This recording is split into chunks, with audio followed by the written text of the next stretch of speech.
built robots that sweat, flex muscles, run marathons, and throw punches. And all of it happened just in the past few days.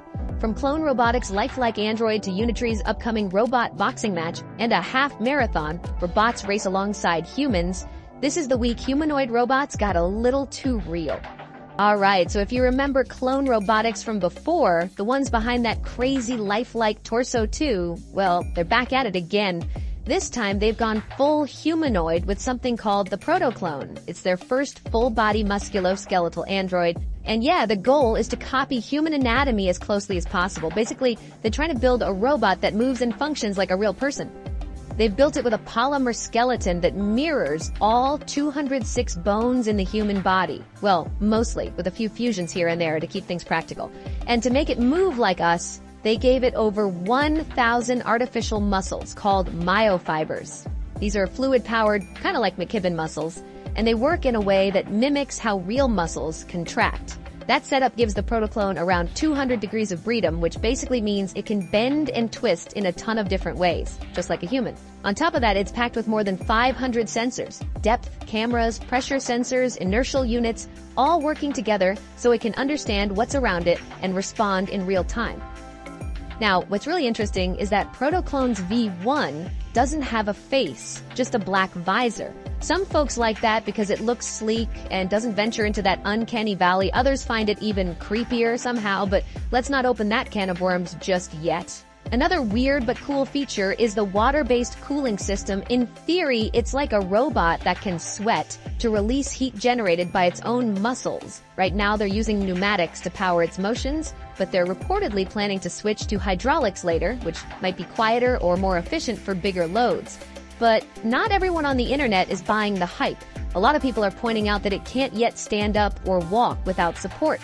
There have been demos where it's suspended in midair, so it's basically a proof of concept. One commenter joked that the power cord is in an awkward place and that the entire thing is more like a puppet than a real advanced bot.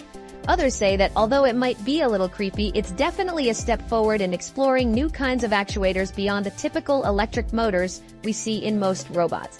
If you look at the discussions online, especially on Reddit, you'll find everything from jokes about where's the cock to criticisms that it's all a marketing gimmick.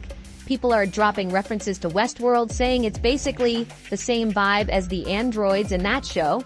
Nobody wants something that looks like a flayed human running around the house. Then again, some folks are super stoked about the future, pointing out that a humanoid design is perfect for performing tasks in environments built for humans, like doing laundry or vacuuming, which is exactly one of Clone's stated goals. They want this thing eventually to do chores, cook simple meals, and even last a long time doing tasks on its own. Other people mention the possibility of a meltdown in the robot's popularity because hydraulics can be noisy, expensive, and complicated, not to mention the intense power demands if you want to have a battery that can keep it free from tethers. Even so, the concept is undeniably attention-grabbing.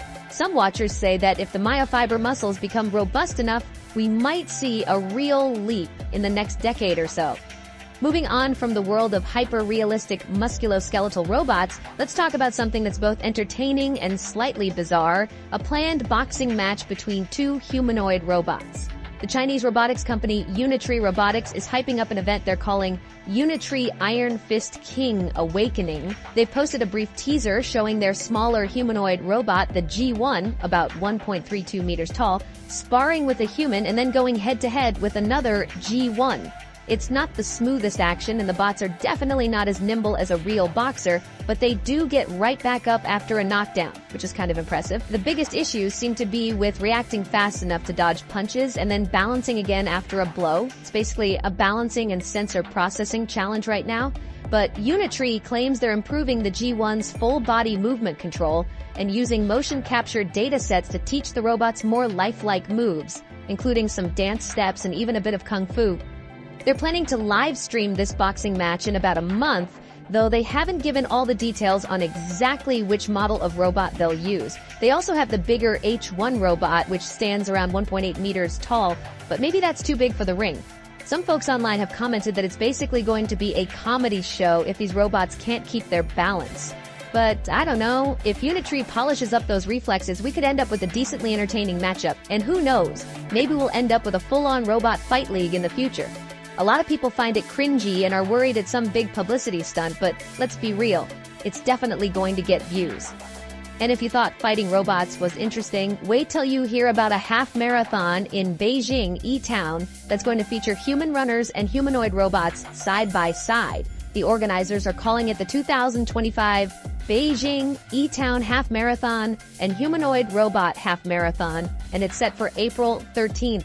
That's a 21.0975 kilometer race, which is a pretty serious distance even for experienced human runners. Over 30,000 human runners have already signed up, and apparently a bunch of robotics companies, research institutes, and universities are throwing their humanoid robots into the mix. Of course, they'll have physical barriers to keep the robots and humans from literally bumping into each other, which is definitely a good idea if we don't want a fiasco out there on the roads. They'll also have slightly different completion time standards and race rules for the robots because, let's face it, most of these machines can't exactly run like Eliud Kipchoge just yet. But some of them are getting faster. The word on the street is that certain prototypes can hit speeds of up to 12 kilometers per hour, which is no joke when you consider the complexity of bipedal locomotion. Some companies are adding shock absorption systems or specialized running shoes for their robots because you can imagine that repeatedly slamming mechanical feet on pavement for 21 kilometers can do a lot of damage if the robot's not built to handle that. Li Quan, a director in the Beijing E-Town committee, says the race is expected to do more than just show off a cool novelty. It's supposed to be a real stress test for the next wave of robot design, pushing innovations in motors, flexible joints, AI algorithms, and the synergy between software and hardware. It's a pretty big step forward, especially considering the massive crowd of participants and how many spectators it might draw. Tech experts note that having robots run a half marathon tests their overall endurance, stability, and how well they can adapt to unpredictable real-world conditions like uneven surfaces or sudden changes in environment. Sure, they might not be in direct competition with the fastest humans, but just finishing that distance without falling apart could be a huge milestone. This event might also shape some of the industry standards around what robust humanoid mobility should look like. So yeah, all this ties into the bigger shift we're seeing. Robots slowly stepping into human spaces, whether it's running marathons, doing chores, or even boxing for entertainment. The tech isn't perfect yet. Some can't even stand without help, but every weird prototype or gimmicky demo is still pushing things forward. People online are split, joking about missing body parts or calling it Westworld 2.0, while others argue this kind of humanoid design actually makes sense in a world built for humans. Either way, whether it's the protoclone flexing its synthetic muscles or Unitree's bots getting ready to throw punches, one thing's clear. Robots are coming, and they're only getting harder to ignore. So, are we building helpful machines or just dressing up tech to feel like God's playing creator? Would you let one of these things live in your house? Or would you smash the power button the second it blinked? Thanks for watching. Don't forget to subscribe, and I'll catch you in the next one.